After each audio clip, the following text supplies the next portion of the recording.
Greetings from Tampa, Florida. Isn't this a beautiful view from my hotel room? It's just a perfect day outside, perfect Florida weather. All right, so a couple things. Number one, sharing this piece from the Wall Street Journal, 9.5%. That is how much existing home sales surged in February from the previous month, making the first time in more than 2 years that sales increased for 2 consecutive months. Now, what does that really mean? That's existing home sales. See, the problem we have had with existing homes, not to be confused with new home sales, is, of course, we have suffered from an extreme lack of inventory due to the lock-in effect and all these people with these cheap mortgages that just won't let go of those houses. We wish they would let go. But inventory has increased ever so slightly. We're still hovering around 500,000 homes for sale in the United States. We need about 1.2 million homes to be at the quote unquote normal level. And that is what we need. And if we get to 600,000 or 700,000 homes, I would absolutely welcome that kind of market.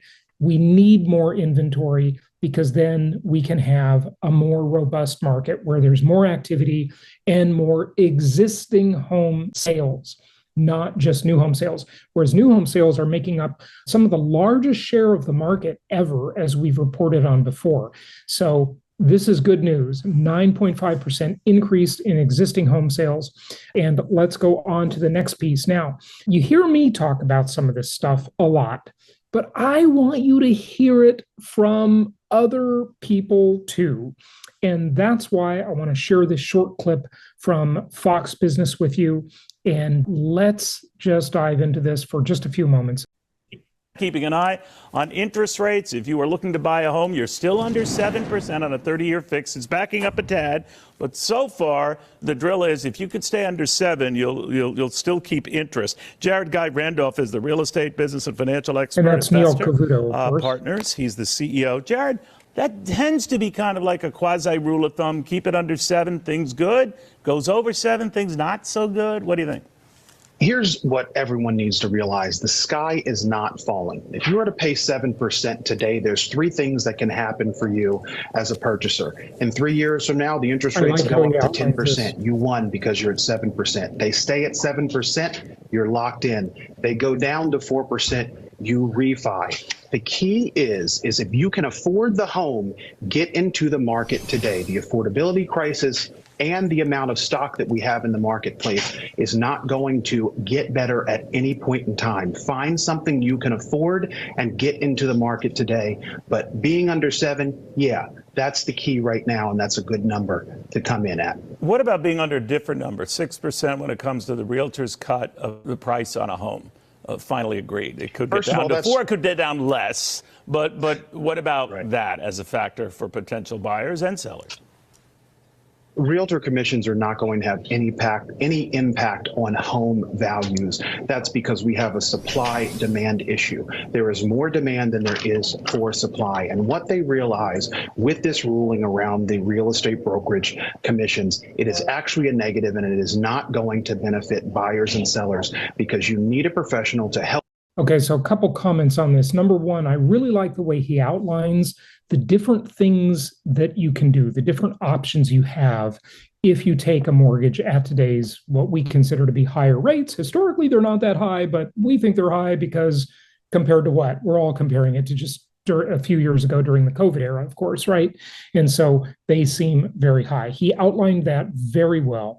And then he talks about how the supply-demand dynamics and the housing affordability problem, there is really, and this is me saying this, but there is really just no data to suggest these two problems are going to be resolved anytime soon, or anything that says, oh, suddenly there's going to be a whole bunch of new supply, or anything that says housing affordability is going to get a heck of a lot better in terms of price.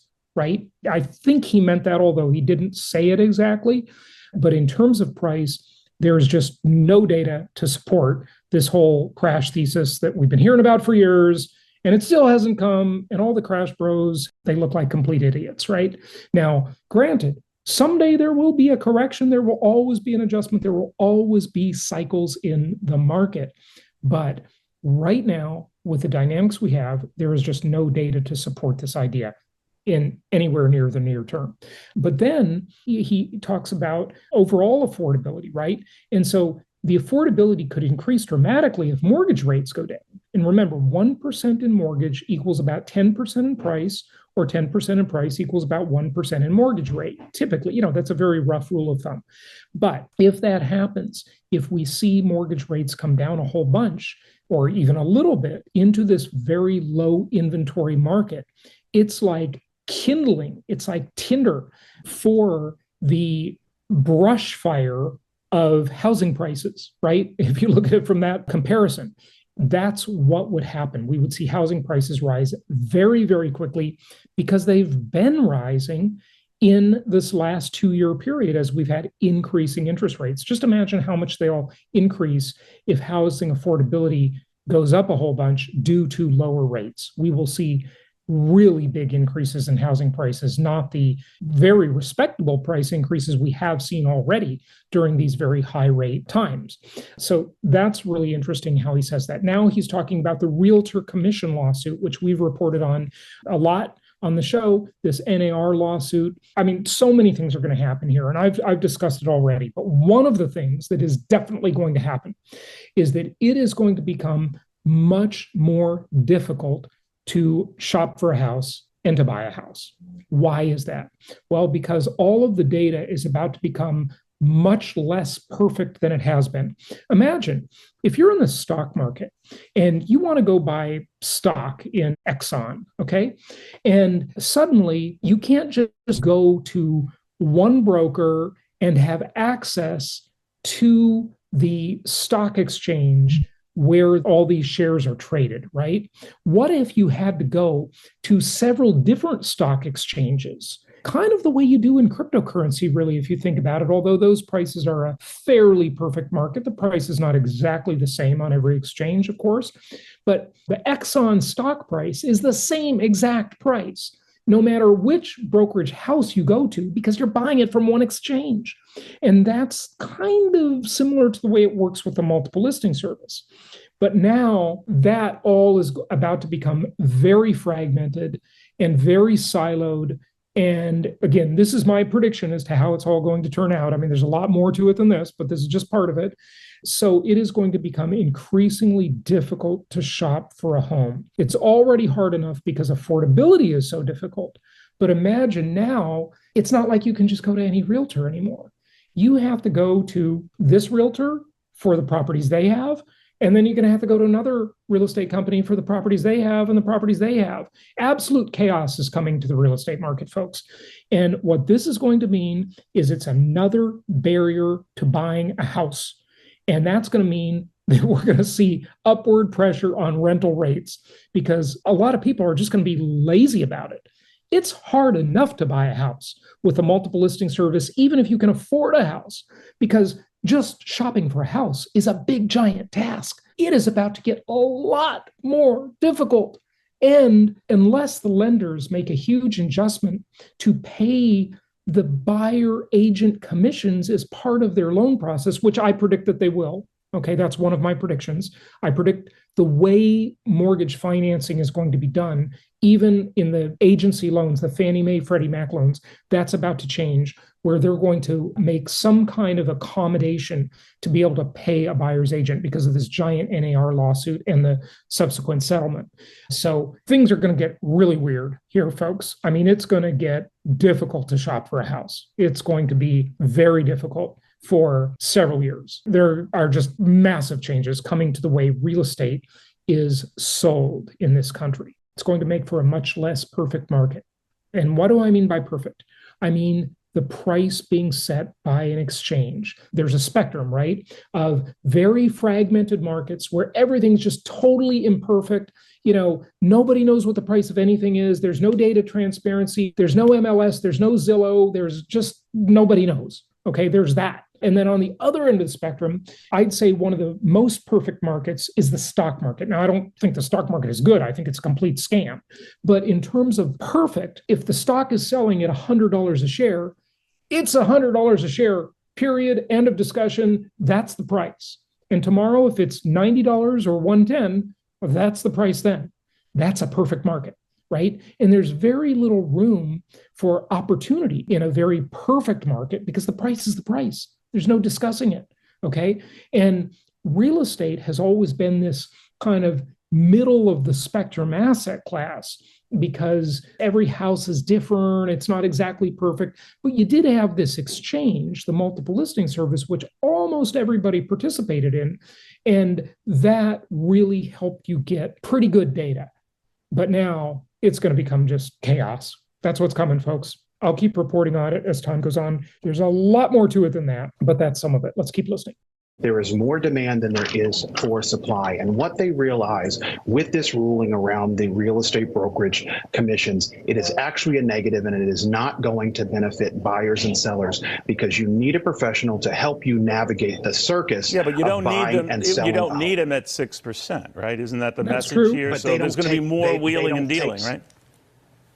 They don't take 6% home, and that's one of the key things to remember. That's split between two sides. I think everyone knows that. I'm just wondering, why would that not make a difference? If I'm a seller, I've been thinking twice about putting my home on the market. Now I know, and you're right. I mean, these things are negotiated. They've been negotiated for years. A lot of people haven't paid the 6%, whether it's split or not. But having said that, you don't think in the end this makes a difference? Actually, it could be very helpful. It could ignite demand. People think, hey, I can score a better deal here. Well, demand is still at an all-time high, and we're still at an all-time low for inventory. So at this point in time, that will have a negligible impact on the actual transactions that are happening in the market today. No, it is not going to have a major impact the way in which they think it is going to. All right. So if you're looking to see a big difference in how realtors will work, do you think realtors who heretofore might have been used to getting 6%, whether they split it with someone else and it's 3 and 3, I get all of that, might not work as hard if it's 5%, 4%? They're going to have to work. They're going to have to work harder. And what you're going to see happen in the marketplace, I spent 20 years in brokerage before I became a developer over the last 5 years. So I understand this game. There's going to be a lot of brokers who have come into the marketplace thinking it was going to be easy money who are going to get out. There's some of the agents who have been in the industry for years who are going to leave because of the competition around the commissions. But it's going to force these good brokers to actually step up their game and provide a better service so they do command top dollar. Got it. Well said. Jared, thank you very much. Very good seeing it. You know, it's just interesting to hear Neil Cavuto and the media in general talk about it like, oh, they've eliminated the 6% commission. No, they haven't. They eliminated what they perceive to be price fixing. And listen, you've heard me say it many times. I think the commissions are too high, okay, on higher end properties. I mean, on these big expensive properties, like, does a realtor really deserve $90,000? For selling a multi-million-dollar house? It's pretty crazy, okay?